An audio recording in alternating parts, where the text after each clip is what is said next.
बोलिए पुष्कर राज की जय। आइए आज मैं पुष्कर में स्नान करने का चमत्कार के बारे में बताती हूँ।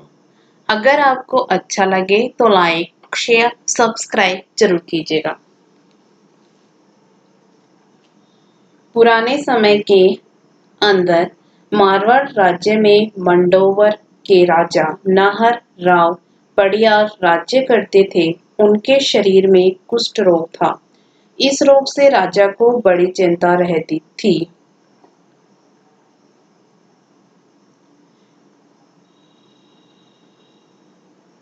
इस रोग के लिए राजा ने अपने राज्य में जगह जगह फूलों के बगीचे बना रखे थे। उनको उन फूलों की सैया में सोने से चैन मिलता था तथा राजा नाहर राव पडियार भगवान को बहुत मानते थे। तब भगवान ने सुअर का रूप धारण कर कुष्ठ रोग मिटाने की सोची। तब भगवान सुअर का रूप धारण कर मंडावर गए। वहां पर राजा जी के फूलों के बगीचों का नाश करना शुरू किया। तब मालियों ने आकर राजा से पुकार की कि एक सुअर आकर हमेशा बगीचों का नाश करता है और हाथ नहीं आता है।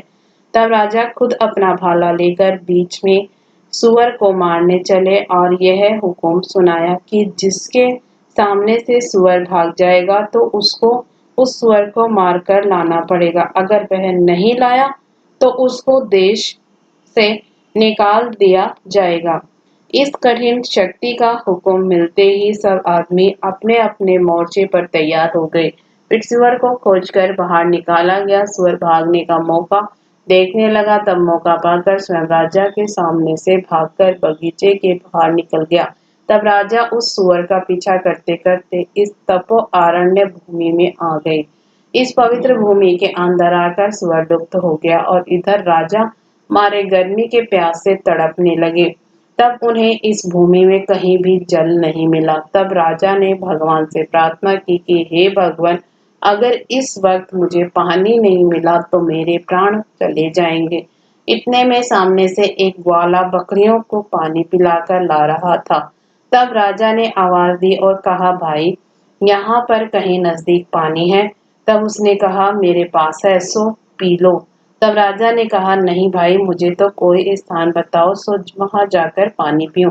तब उस ग्वाला ने कहा कि सामने उस हरे वृक्ष के नीचे पानी है। तब राजा उस पेड़ के नीचे पहुंचे और घोड़े को पास के पेड़ के नीचे बांध दिया। तब वहां जाकर क्या देखते हैं कि एक गड्ढा गऊ के खुर के बराबर नजर आया।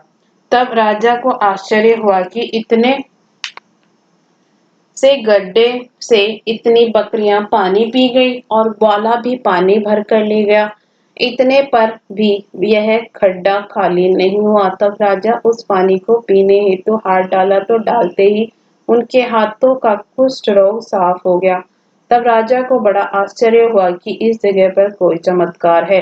राजा ने स्नान किया। स्नान करते ही उनके शरीर का कुष्ठ रोग साफ हो गया।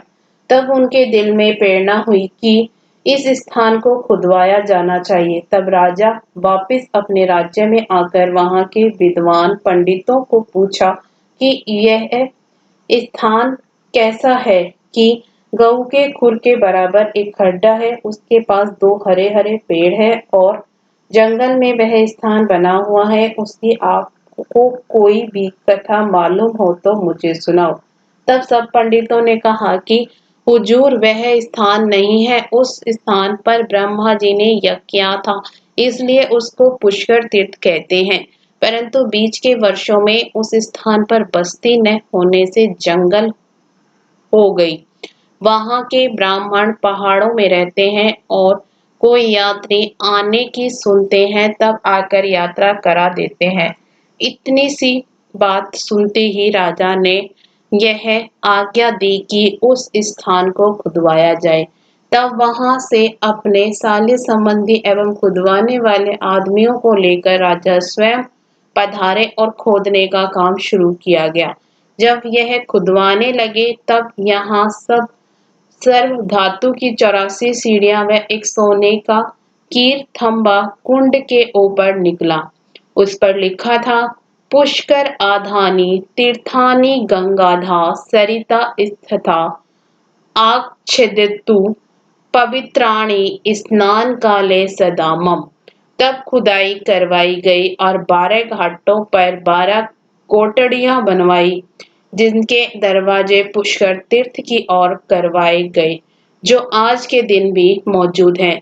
फिर राजा ने यहाँ के पुरोहित ब्राह्मण पाराशर गोकलेश्वर जी के पास यहाँ का महात्म्य सुना और महात्म्य सुनने के बाद मैं रानियों सहित वे सब भाइयों बेटे संबंधी नौकर चाकर सैनिक अश्वार 80,000 हाथी सहित पधार कर यहाँ पर यज्ञ किया। यज्ञ में भारत खंड के संपूर्ण ब्राह्मण एकत्रित हुए और यहाँ की तीर्थ पुरोहिताई ब्राह्मण पाराशर जी को ब्रह्मा जी ने दी थी। उसके मुताबिक ब्राह्मण पाराशर गोकलेश्वर जी को यहाँ की जागीर दान में दी गई और यहाँ पर बस्ती बसाई गई। इसके साथ ही पुष्कर में स्नान करने का चमत्कार समाप्त हुआ।